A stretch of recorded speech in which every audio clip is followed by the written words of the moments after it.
Doctor, look. Stand aside, nurse. I'm Dr. Homebrew. Clear.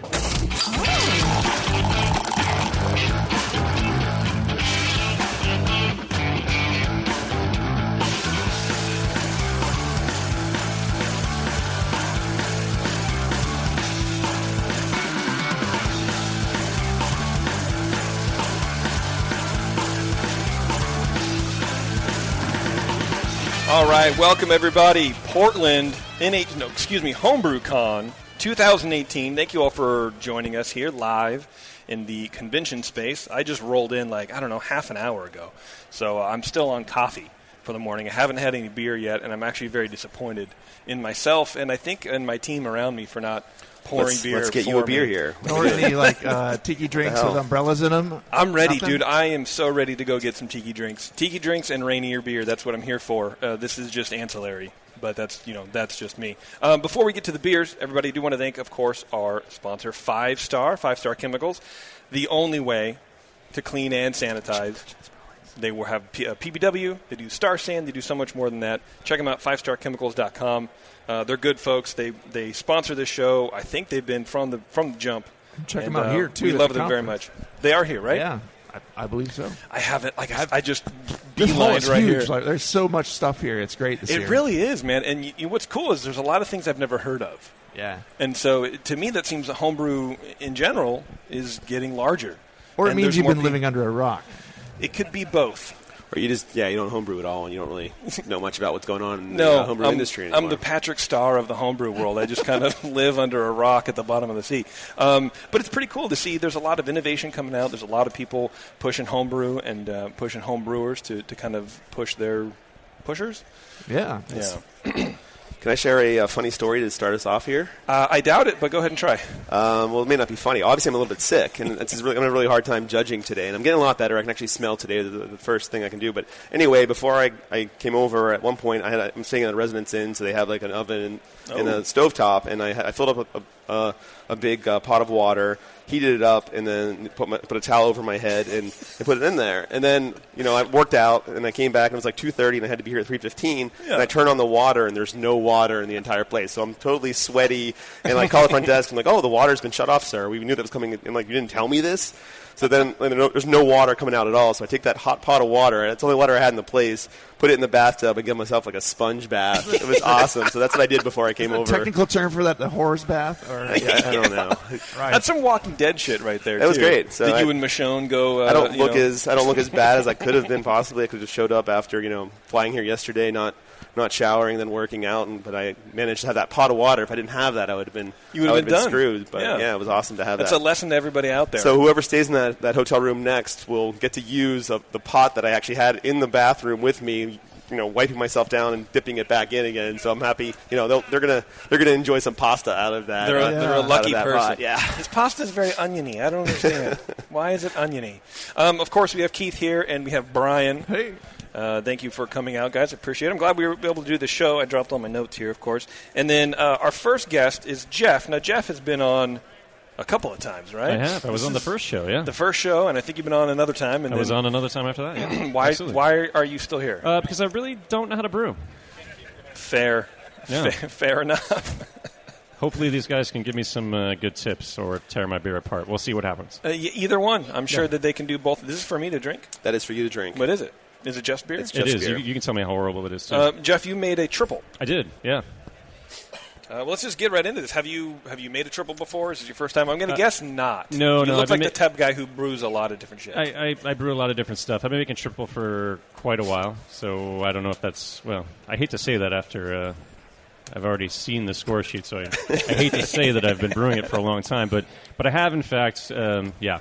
The best is when you go, this is my favorite beer to make. I make this all the time. This is the best beer I've ever made in all my of my whole friends life. know me for this particular beer. 14. Yeah, like, oh, exactly. shit, I need to stop. I need to... Maybe one or more points than He that. needs better but we're friends, close. maybe. Yeah. Maybe that's the problem. I tell you, I've taken a break from homebrewing a couple times after shit like that, where it's like, this is the best beer ever. I'm so proud of this, and I enter a competition, and it's like, I can't even judge it because all the beer just looks, it's solid. It won't even pour out of the bottle. Gelatinous. Okay, yeah. I'm gonna take a break. So what do you want to get out of this this judging here from these quote-unquote gentlemen. You want tips on what do you think? Is there anything wrong with it, you think? What do you want? So, yeah, there's definitely some things wrong with it. I guess we're trying to get some inspiration around what kind of changes, modifications to it. Okay. Be interesting. Keith was talking about some of the. I got behind the scenes earlier, so these guys were talking about the bitterness aspect. So that was one piece beyond all the other faults. I just want to get a feel for what they think about that. You guys sharing a glass there? What's going on? Oh, this was yours right here. Is that mine? All right, Keith. Well, hey, why don't you tell us about Geoff's beer? Okay. So far, it just tastes like coffee to me because that's all I've been drinking. Nice, but, nice. Maybe you can provide some insight. So aroma-wise, pear, apple, esters, light phenol, moderate alcohol. I got a spicy hop aroma. I get a light olive oil aroma. I know Brian later has a different description for that, so we'll talk about that. Otherwise, sort of clean to style. I get low oxidation as well. I get some papery notes there. Sorry. No worries. Dark gold in color, but also like a weird sort of brownish, greenish tinge to it, which is a little bit weird. I thought maybe that's due to oxidation, would be my guess on that one. Small head, but it did have good retention. Nearly brilliantly clear. Beyond that weird color to it. Oh, and Geoff is handing his beer out to our live conference room audience. I appreciate they can't normally taste along at home, so this is actually this is kind of cool. Exciting, right? And I'm not used to having that much beer or anybody even attending the live recording, so I didn't even think about it, so I appreciate that. And our other friend Brian's there, making sure everyone's getting loaded. I wasn't even sure anybody ever listened. This is crazy. Geoff brought a lot of beer. Medium malt sweetness, firm bitterness, really pretty firm for the style even. I got light banana, some pear again, mild phenol, medium high oxidation, and get some papery, even some sherryness. But the bitterness seems really to jump out for the balance for the style. It is supposed to be a bitter style in terms of a Belgian style, but it jumps out pretty much for me. I got a spicy Saaz-like hop flavor as well. That was a medium high. That was a little bit high for the style too.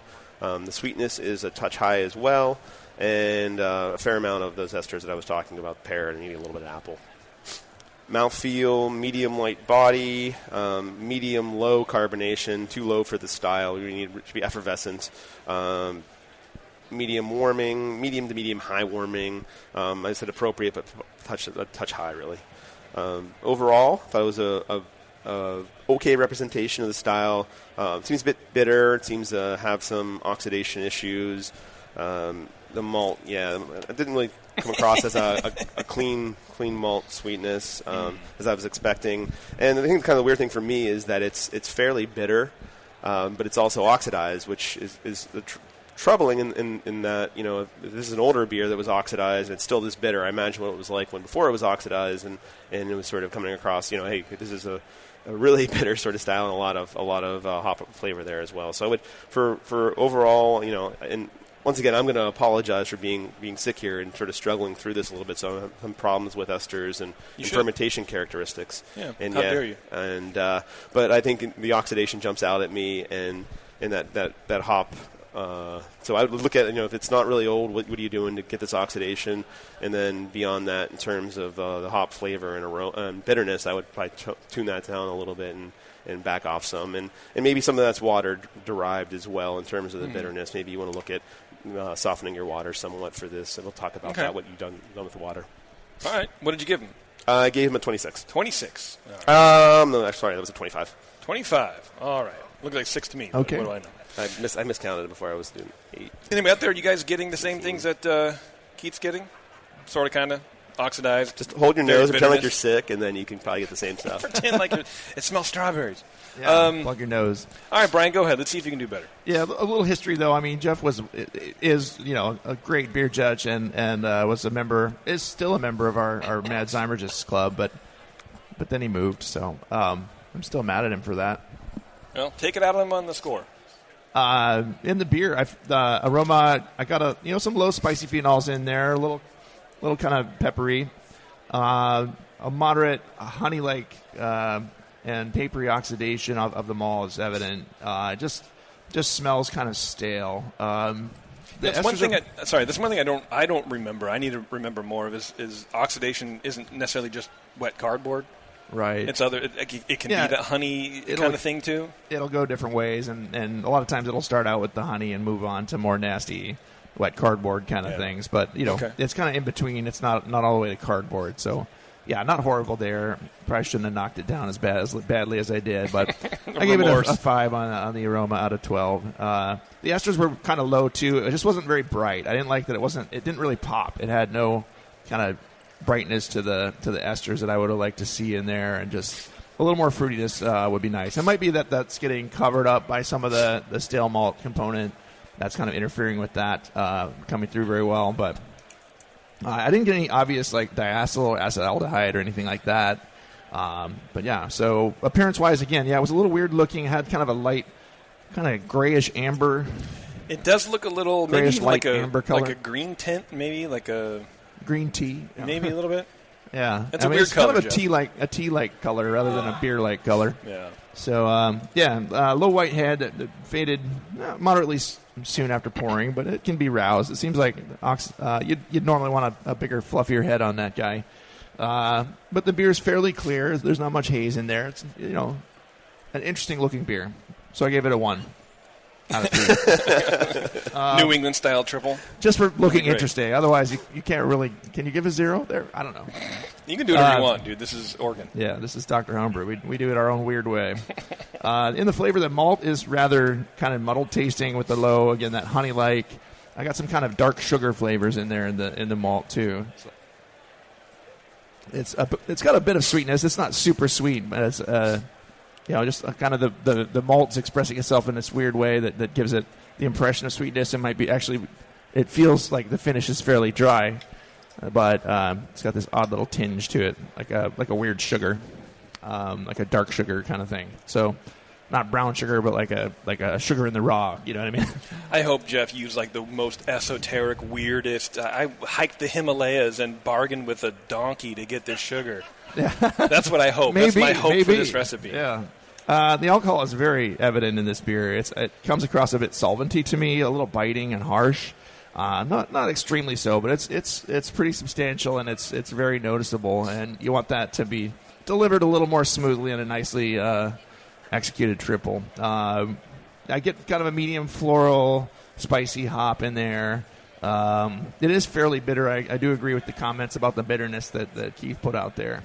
There's that the maltiness, that odd maltiness kind of just lingers in the aftertaste for me and covers up some other stuff that it's just kind of muddles up the beer a little too much for me. Gave it a 7 out of 20 on flavor. Mouthfeel-wise, it's medium-bodied. It's a bit heavy feeling, honestly, for the style. It can be medium-light to medium per the guidelines, but it feels a little heavy on the tongue. Substantial warmth in the back of the throat, and actually all the way down the back. Can you feel that burning?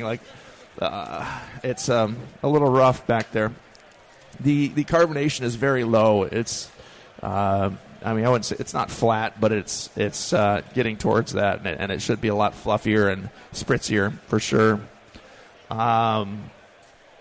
It's not very creamy or smooth. There's a bit of astringency in there, but nothing too offensive. But I would say, I give it a 2 on mouthfeel out of 5.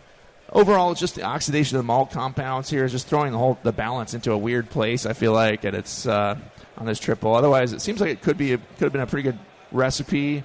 But it's a beer that's either aged a bit too long or was handled poorly, perhaps. But I would work on reducing those higher alcohols for sure, because those are really popping out there.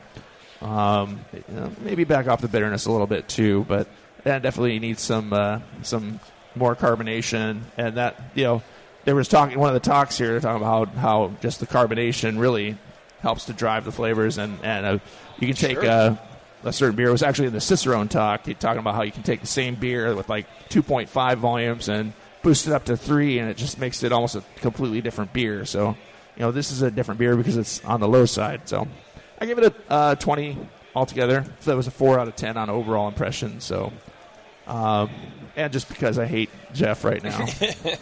But no, he's a good friend. He's all right. What do you have to say for yourself, Geoff? Yeah, I know. Fess up. Let's go. You don't happen to have your recipe here, do you? Yeah, I do. Oh, that'd be cool. You want to give it? So it's mostly Pilsner malt. Okay. So this is like a 10-gallon batch, about 31 pounds of Pilsner malts.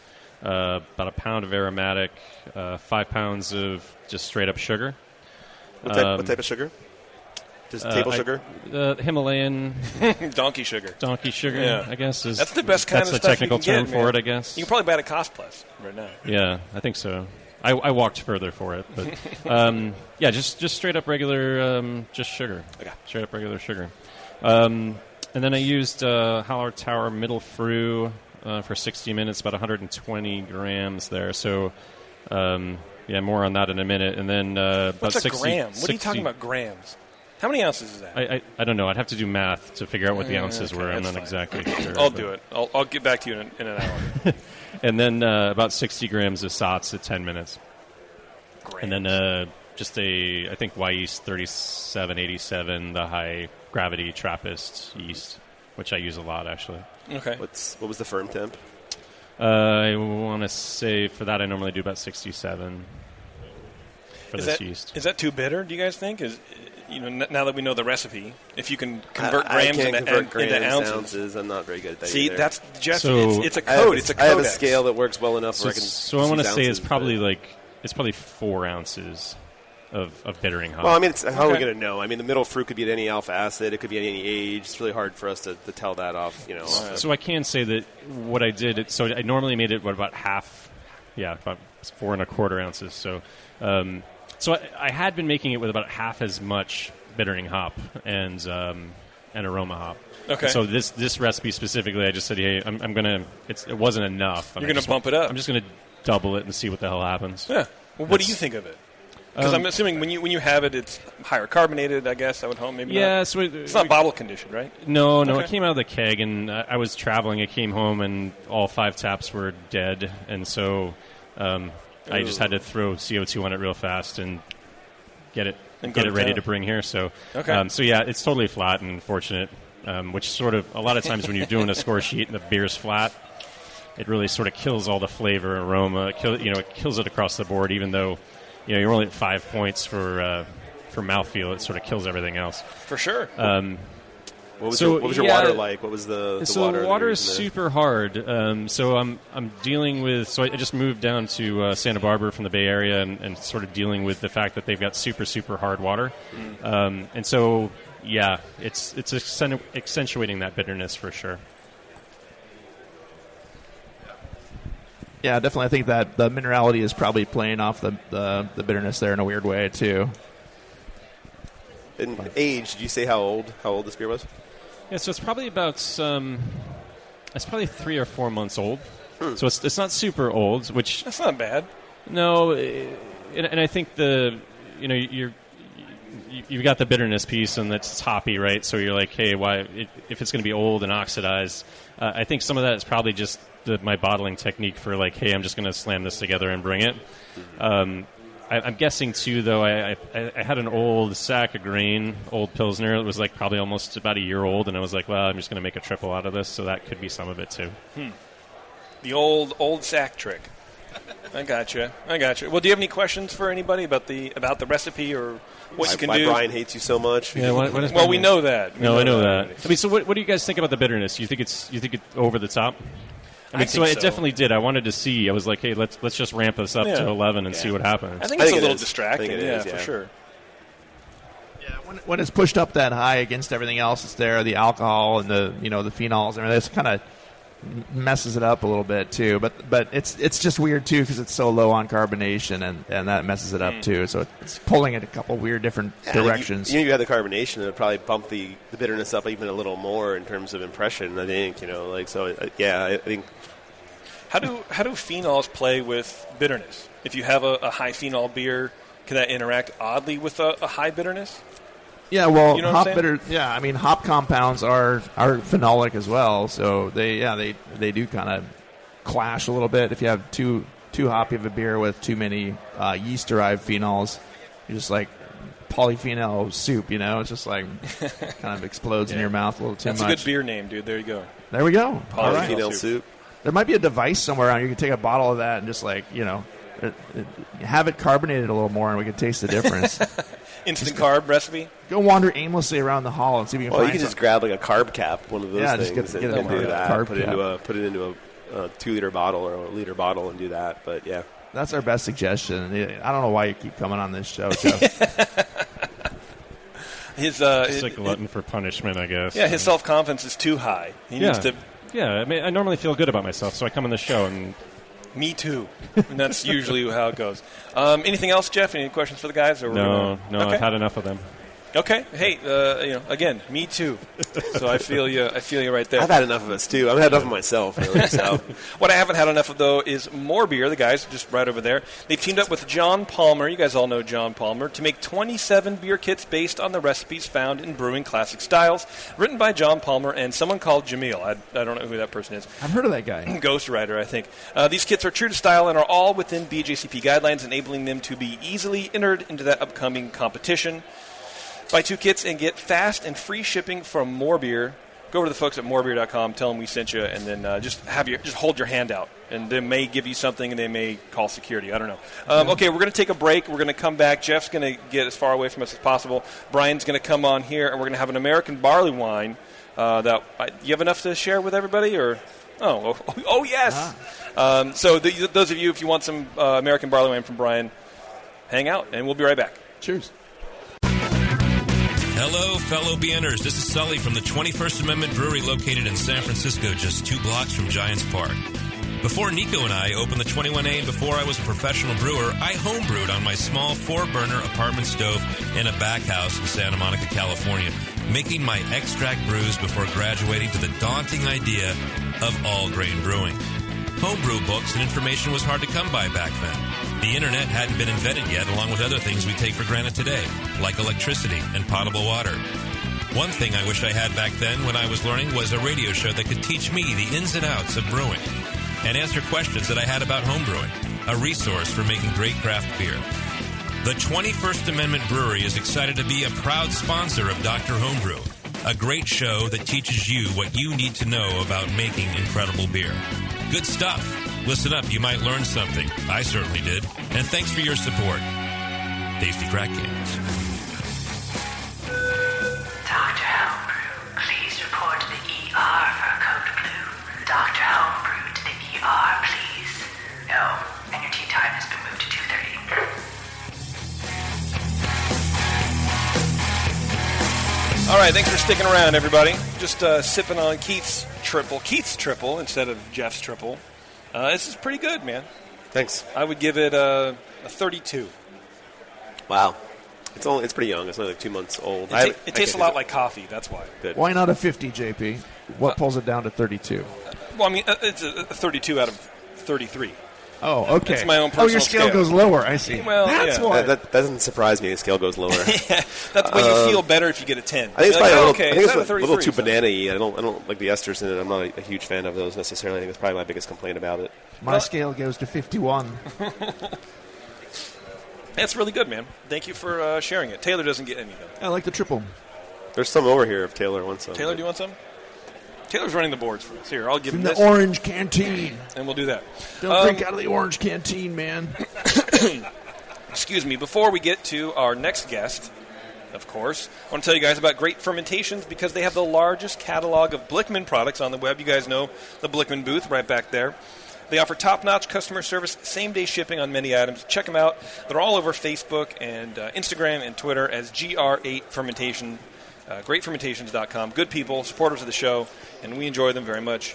And so does everyone at Blickman. So how can you go wrong with that combination? All right, Brian Shaw, everybody. How you doing? Young man. I am doing fantastic, thank you. Oh. Long-time listener, first-time guest. That's true. And you are a judge yourself. Yes, I am. Not only are you a master judge, but explain your rank because these two youngsters here need to be put in their place. Well, youngsters. The rank just means essentially you've taken the exam, you've scored well enough on certain exams, and you've graded enough exams to be able to advance. So you're like a glorified TA. Except TAs get paid. Oh. So we just You're kind of do this thing because we love it, just out of the goodness of our hearts. God bless you. What's your rank? I am a master. But you're almost. I'm almost Grandmaster. Wow. I believe my next exam set will put me over the top for Grandmaster. Wow. But he's still not a Grandmaster, so we're all masters here. So we're all even. That's nice. Well, congrats, that man. and like $5 will get me a cup of coffee at Starbucks. Hey, anything to... First of all, that's cheap Starbucks coffee. Taylor, could you play a little Master of Puppets over there, please? DJ Taylor over here. Well, thanks, Brian, for hauling your beer out here, and congratulations on almost becoming Grandmaster. Thank you. You're very welcome. All right, Brian, you want to start out first? The other Brian? Brian I'm won? feverishly grading exams to try to catch up with Brian, but, this is going to get confusing real fast. So, Brian S.'s beer, the American Barleywine. Some of you guys are drinking it out there and share it with us. Let us know if we're off our rockers, too. If you get anything we're not getting, come up and just, scream, grab our necks and kind of rattle our heads around and say, it's diacetyl, you... Yeah, anyway, I'm getting in the nose, I'm getting a nice, pleasant, citrusy hop aroma. A little resiny and kind of dank-like, and but moderately strong caramelly malt. It's nice and rich on the malt side. Getting a bit of the sherry-like character in there. Seems clean, no obvious issues, no diacetyl, no acetaldehyde. It smells like it's been moderately aged, maybe, but still the hops are so fresh. Like on the malt side, it smells like it's been aged because of the little sherry-like that's popping up. But on the hop side, it's still like, wow, it's got a lot of hops still. So I don't know. It's like maybe a little less than a year or 9 months or a year old, if I had to guess. I don't know. Maybe you told me, but it smells pretty fresh on the hops. So it's probably younger than that. Color-wise, it's a kind of rich mahogany color with a low off-white, light tan head. It's a bit murky, pretty firmly murky. The head's fading slowly. Firmly murky. Yeah, Never heard that that's before. a new one. Yeah, that's... If I got that on a score sheet, I'd be pissed. Firmly murky. It's firmly in the murky territory. How about that? I'm going to track you down for that Okay. one. All right. Yeah. Some other people will, too. There's people throwing out really good descriptors at these talks, the malt analysis. I think that's going to be your presentation next year at the conference is Firmly Murky. Yes. We'll have a discussion just That's about. the only title, yeah. I'm feeling that way sometimes. The head faded out pretty quickly there, but you can rouse it up a little bit and you get a little collar around the glass there. But flavor-wise, all of a sudden the bitterness just jumps out. When I get it in my mouth, I like the nose a lot, and I scored it pretty high on the aroma. Mm-hmm. It smells great. But that the bitterness is really heavy in the flavor. Just right at the start, pushing over the malt, everything else that's there. I wanted to get some. I'm like, oh, this will be one of those nice caramelly rich things. There's a little bit of that in there, but it's like, ooh, yeah, it kind of bites the tongue, that bitterness there. So, and the hop flavor is resiny and dank, citrusy. But yeah, definitely the beer, the overall balance of the beer is just balanced to the bitterness. It's not to the malt or the hops. It's just the hop bitterness is what just stands out. This grassiness just lingers into the aftertaste, and so it finishes kind of slightly sweet. It's pretty sweet in the finish. It's absolutely. My favorite part about this beer, if I can just interrupt you real fast, is that it's body temperature, and I love that in beer. Yeah, it's so served much. at I love the it so right much. temperature. 97 degrees, dude. If it's any colder or warmer, I'm throwing it out. I want to feel like I'm drinking carbonated He brewed blood. it that way. That's the way he brewed it to be body temperature. All right. God bless. So yeah, the flavor kind of expressed itself in a weird way. Jason, I held this in my pocket on the way up here Good. for a long, just to be sure it was nice and body temperature for you. It's like the bane of my existence. And she's like, "You want to try this at club night? You want to try this beer I've been holding in my pocket for 5 hours?" Isn't there like a booth this year so they can put it in like ice coolers or something? When they create something for that. That's my blood pocket. Hold that on, won't happen anymore. I thought you were a vampire. Go ahead. Sorry. Imagine tasting this if it was ice cold. It would just be all wrong, right? Mouthfeel wise, it's very full bodied. There's a smooth, bold alcohol warmth that comes through. It's really good. So there's a little bit of astringency, probably from the hops. I would say a little hop derived astringency. Not very creamy, but yeah, it's kind of big in the mouthfeel like it is in the flavor there. But I'd say overall it's a nice barley wine, especially the aroma. But that bitterness just begins to take over, dominates in the flavor, and it kind of knocked it down for me. I would set this beer aside, and just that bitterness is going to fade over time. And maybe this was made as a beer to be aged. I can't speculate on that, but I would set this beer aside and taste it again in maybe a year and a half or 2 years. Really? Yeah. It's that firm. It's gonna The bitterness is The bitterness is going to stay around for a while, and but I think it's just going to be a lot nicer beer and more approachable at that time. I mean, still, it wasn't a heavily flawed beer. It was just a kind of a balanced thing that got thrown out with that bitterness. So I ended up giving it a 35. I probably should have knocked it down a little bit lower, but I like Brian, so, he's still one of my friends. Mainly because he's not Geoff. Thank you. Yeah.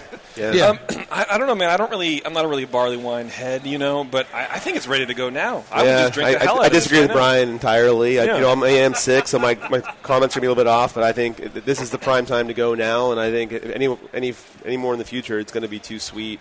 And the bitterness isn't going to support that sweetness. I can just throw away my score sheet and not even read it after I just said that. But okay. That's kind of where I'm falling on in this here. Is that, a lot of the same stuff. I got big caramel, grainy malt, get some sherry in the nose. I get some oxidation there, a little bit of age, medium hop aroma. I get some of the citrus, some of the dankness there. Low alcohol, but very clean. Nothing off. No diacetyl, no acetaldehyde, anything wrong there. Deep amber, medium light haze, but very little carbonation. Medium. I'm sorry. What was the word for the haze that I should have used firm. instead? Firm murkiness. Firm murkiness. Yeah, medium light is not right. It was a medium haze, maybe a firm murky haze, but it wasn't very pretty. Right. It didn't look very good. But barley wines, I could deal with that. Big malt, some sherry, lots of sweetness I got, then also a firm bitterness along with that, and I kind of like that balance together. Big hop flavor again with that citrus and dankness together too, but again, very clean, low esters, get some alcohol flavor there too. The balance is, I think to me, for American barley wine, the balance is kind of in between. I think it's kind of like medium and more to bitterness, but I think that's appropriate for style. I think where it is right now kind of hits the sweet spot for an American barley wine. Medium full body, low carbonation, which is okay again for barley wine. I'm not having a problem with that. Medium warming, and the stringency I thought was kind of low for how much bitterness you had. I kind of like that, and overall, I thought it was a really tasty beer, but I really wish we were a little more well attenuated. I thought the sweetness is going to cause problems down the line, and I think I just as more it ages, it's going to kind of lean toward more of an English style or something as you go along here. It would do that, but. I don't know. I mean, I used to, back in the day, I made a lot of barley wines, and like the first 2 or 3 years, I'd enter them as an American barley wine, and then the next 3 years, I'd enter them as an English barley wine, and then after that, I'd enter them as an old ale. So there was a good lifespan of all this you could do with barley wine. It was kind of fun. You would enter 5-year-old barley wine as English barley wine? Yeah. And would you win? I'd win, yeah, but this is back 10 years ago. I used to brew a lot of barley wine. I have some barley wine here as well right now. But I think it's probably in its sweet spot right now. I probably scored it low because I don't know what the hell's going on, but I scored it a 33. But I thought it was a tasty beer. I just thought it was a little bit on the sweet side.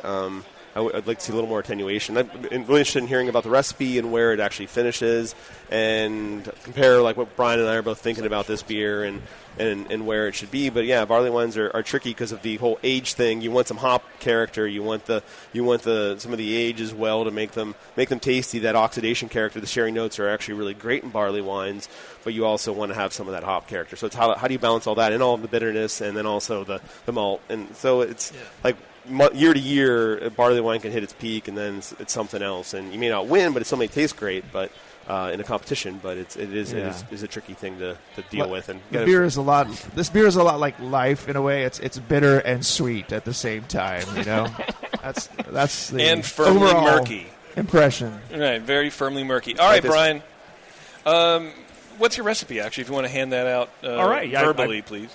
I would be happy to. Right. And I'll even No, I'm not making handouts for you guys. All right, so... I will go to the business center right now. Well, in that case, let's take a break. I frankly am proud to be involved with the new descriptor of firmly murky, and I will always cherish that from you guys, so thank you. It's a good name for the beer. So Brian's right. I made this in March 2016. So This is a little over 2 years old. Wow. I brewed it specifically to age and to just pull out 3 from time to time and enter in competition. I bottled all 10 gallons. Did you enter it in NHC? I did not. Okay. Because I'm lazy. All right, fair enough. And laziness took over. I had a case sitting in the office room, and reason. Well, I should enter. And I'll do it tomorrow. And then next thing, I just never got around to it. Fair enough. So laziness always pays off, right? Yes. So I made 10 gallons. I have a standard 10-gallon batch size. I mashed at 145 for 30 minutes, 154 for 30 minutes after that, in an attempt to try to improve attenuation. I wanted to mash low for at least a little while. I broke this up into 2 5-gallon fermenters, and one was WLP 005, and one was WLP 090, the San Diego super yeast. Okay. What's interesting is this one that we drank today was the one fermented with the San Diego super yeast.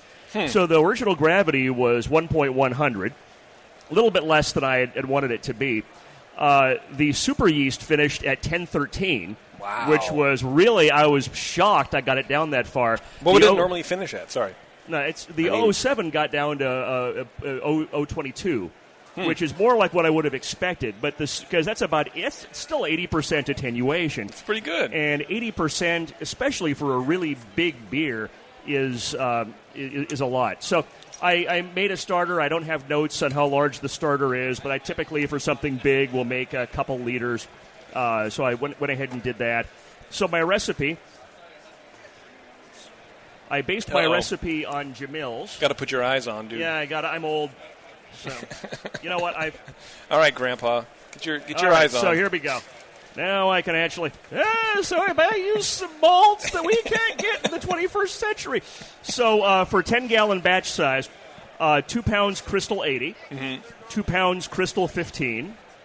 Half a pound of chocolate malt, 10 pounds Maris Otter, 10 pounds Turo, and then I topped that off with 10 pounds of the More Beer Light DME. I believe that's Breeze, and then 3 pounds of good old cane sugar. So this is 35 plus pounds of fermentables in a 10-gallon batch, which is quite an adventure.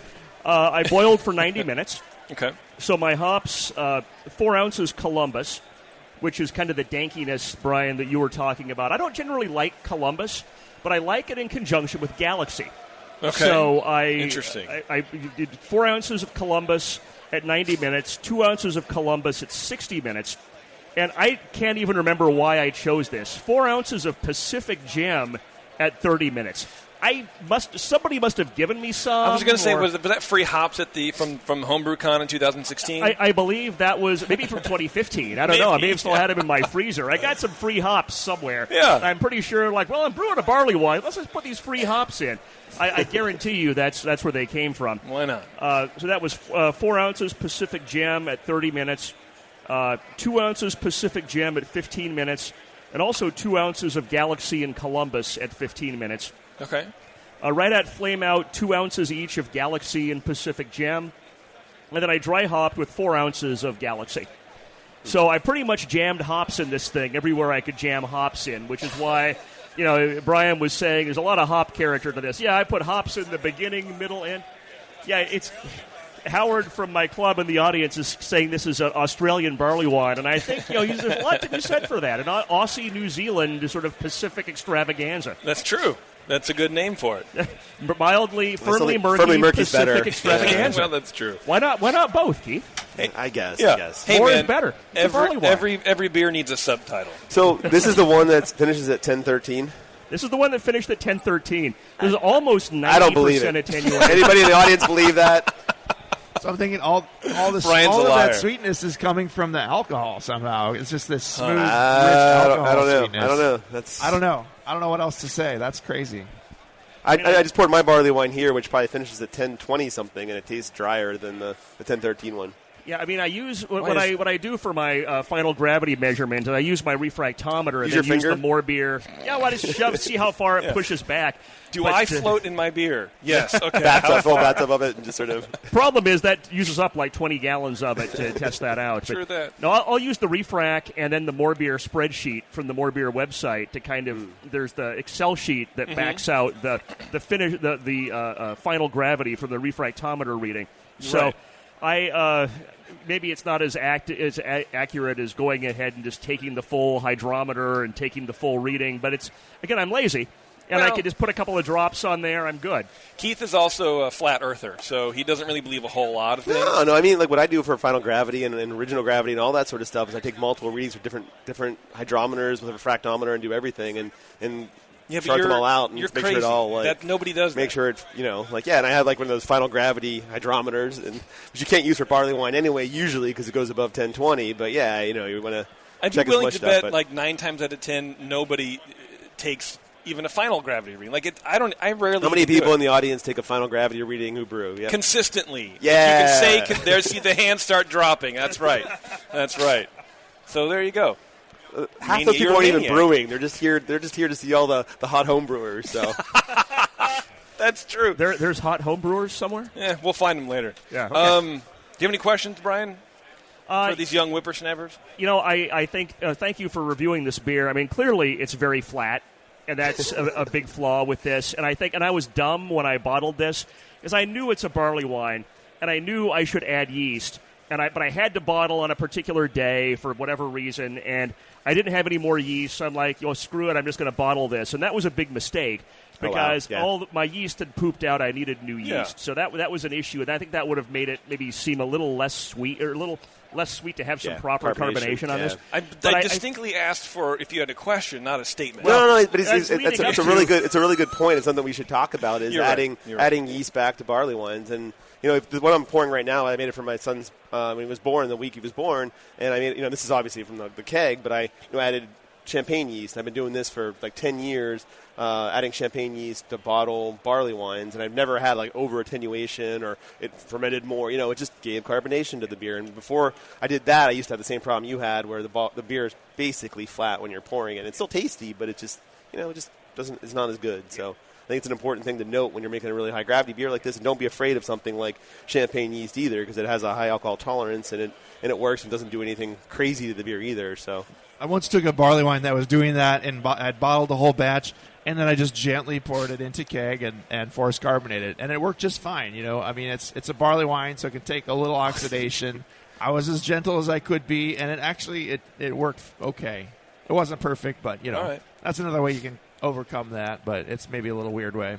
Sorry, Brian. I interrupted your question. No, that was actually my thing about the flatness was leading up to, is there exactly what Brian said? Is there, is the risk of oxidation by pouring a bunch of bottles into either a keg or like the Gordon Strong method, right? You pour them into like a 2-liter plastic jug and get the carbonator cap and just carbonate it up. Do you think the risk of oxidation, and Brian, I think Brian has a great point that it's a style that kind of needs some oxidation anyway that goes along with the aging. Yeah. And Keith, what do you think? Well, I think you're too lazy to enter in the NHC, so I'm imagining you're going to be too lazy to actually do that either. So yeah, you're not wrong. Sometimes people just want to know what they should be doing, not necessarily to act on it, but just to That's go, true. Oh, I mean, I think it's fine. Maybe one person in the audience might be willing to do that. I don't know. Yeah. I think it's worth trying. Obviously you want to correct the problem in advance, but if you have that, I mean, most of brewing is like, hey, now I have a problem. What do I do? Every time you brew, there's probably something that's going to go wrong at some point, and you have the ability to fix it as you're or maybe every other third time or whatever. Would somebody please bring us a non-problem beer on this show sometime? Thank you. But one that still is temperature of blood. Yes. Because I need that, and it's very important to me. Brian Shard, thank you very much. Thank you, sir. Had a blast being on the show. Thanks, Brian. We're going to take a quick break, but before we do, I want to let you know. Oh, thank you. Look at that. Brian's Homebrew Club must be in the audience. Well, exactly. I'm paying them all $20 to They're called the Worst of Wisdom, is what I've heard. Dude, you're in our club. I misspelled the club name. It says the Worst of Wisdom on my thing. Oh, Keith. Which is true. I am the worst of the words of wisdom. That's true. The American Homebrewers Association, I'm sure you guys have heard of that, AHA, I've heard is what they're called. They are doing Learn to Homebrew Day November 3rd. So it's time to plan ahead, everybody, to set up your own celebration. Visit AHA website at homebrewersassociation.org to view a map or to learn more about more Homebrew Day events. And you got resources to promote your own, get people in, teach people how to homebrew. Let's start growing this thing even more than we already are. Okay. Taylor, let's take a break. We're going to come back. We're going to give away a prize to one of these two people, and then we're going to go and hopefully drink a lot of Rainier. Do you know the 3 most important rules in brewing? Sanitation, sanitation, and sanitation. And no one does it better than 5-Star Chemicals. 5-Star knows sanitation. You can only sanitize clean equipment. And 5-Star knows how to clean, too. For craft brewers and home brewers, 5-Star has what you need to keep your fermenters, serving tanks, kegs, and draft lines sparkling and free of any beer-spoiling bacteria. PBW, caustic, acid cleaners, Star San, SaniClean, lubricants and defoamers, pH stabilizers, and more. 5-Star Chemicals has cleaning supplies, safety supplies, heat exchangers, pumps, hoses, and valves. And 5-Star is proud to offer eco-friendly products that exceed customer expectations. If you have a cleaning problem, you need the 5-Star solution. Visit 5starchemicals.com or call 800-782-7019. 800-782-7019 and get the 5-Star treatment today. Are you a member of the White Labs Customer Club? If not, you should be. It's the easiest way to earn free stuff for turning in your old homebrew labels from either Vials or Pure Pitch. All you have to do is save your labels and redeem them for things like free yeast, an exclusive White Labs t-shirt or sweatshirt, and even the opportunity to brew with the yeast man himself, Chris White. Signing up is easy. Just go to whitelabs.com/customer club, fill out the registration form, and then mail in your labels. They will return the favor by sending you awesome White Labs swag. Go sign up today at whitelabs.com/customer club. White Labs, pure yeast and fermentation since 1995. Ma'am, I'll need to take your top off for this examination. Oh, doctor. All right, everybody, thanks for hanging out. We're going to give something away here real fast, but before we do, I do want to let you guys know about the iDip. They're right over there, the Smart Brew water testing kit. It has a revolutionary photometer system, which is the first and only one on its market with its own app. Home or commercial use. It takes great water to make great beer. Everybody knows that. But the beauty about the iDip is you can use it in your home or you can use it in your commercial brewery. So it's one of the very few pieces of equipment that can transfer over. If you want to, open your own brewery at some point, that'd be cool. You can email the results of your water test to the rest of your brewing team or post it on your Facebook page and let your homebrew club get the lowdown on your base water profile. You can test for over 40 different water quality tests, things like total alkalinity, chloride, calcium hardness, pH, sulfite, and more, with only 4 milliliters of water needed for each test. Perform each test with pre-treated reagent strips specific for each test, and there's no math needed on your part. Go to smartbrewkit.com, enter code TBN10 at checkout, and save $10 on either the standard or the advanced Smart Brew testing kit. Okay. So on Dr. Homebrew here, we'd like to give away a $40 gift certificate to GrogTag, grogtag.com, the customizable, reusable labels for your homebrew. They also do custom bottle caps, coasters, metal signs, all sorts of cool stuff. Yeah. They're over there, too. Actually, they have some beer from Flat Tail Brewing down in Corval, so go get some free beer from them. Yeah, I want to check them out and say thank you pretty much for supporting the show. I never really had a chance to do that, so I'd love to stop over. Yeah, please I saw them floating around, too. Yeah, they're good guys. But we don't give it to the winner. We give it to the runner-up. I don't want to say loser because then everyone's going to think that I always win the grog tag because I'm a loser. Well, Geoff told me he needed a sign for his garage in Santa Barbara, so I promised him I'd score his beer extra low. This is never rigged or anything, but Geoff, the winner of the $40 gift certificate is my former friend Geoff. There we go, former friend Geoff. The $40, at least your beer will look good, gift certificate to grogtag.com. Get creative over there. Use code BNARMY on grogtag.com. You save $10 on your next order. All right, Taylor, let's get out of here. Huh? What do you think? Don't forget to buy some merch from Bevo over here. And you should do that, too. Hats and shirts and all kind of good stuff. Make sure you attend the BN booth. The thing on Saturday night as well. Yes, BNA 13 is coming up. And the thing on Saturday night. The thing on Saturday night. And then, of course, if you guys are around tomorrow, we're going to do another one of these shows at 4 o'clock, I believe, tomorrow as well. So come hang out, drink some beer, and listen to these guys talk on. Until then, we'll see you guys next time. Thank you, guys.